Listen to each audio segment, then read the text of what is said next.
ஆத்துமநேசரின் சத்தம். பிலிப்பியர் 1:12. சகோதரரே, எனக்கு சம்பவித்தவைகள் சுவிசேஷம் பிரபலமாகும்படிக்கு ஏதுவாயிற்று என்று நீங்கள் அறிய மனதாயிருக்கிறேன் என்பதாகும். இது பவுலின் வார்த்தைகள். பரிசுத்த பவுல் பிலிப்பியர் நிருபத்தை சிறைச்சாலையிலிருந்து எழுதினார்.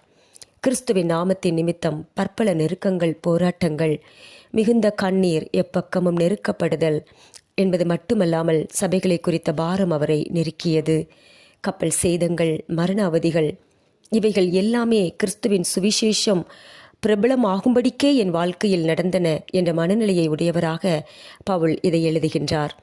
அவருடைய சிறைவாசம் அல்லது கட்டுகள் கிறிஸ்துவின் சுவிசேஷம் எங்கெங்கும் பிரசித்தம் ஆகும்படிக்கே ஏற்பட்டன என்று அவர் மட்டுமல்லாமல் அவரை சுற்றிலும் இருந்த அனைவரும் எண்ணினர். இன்றும் நம்முடைய வாழ்க்கையிலும் போராட்டங்கள், நெருக்கங்கள் உண்டுதான்.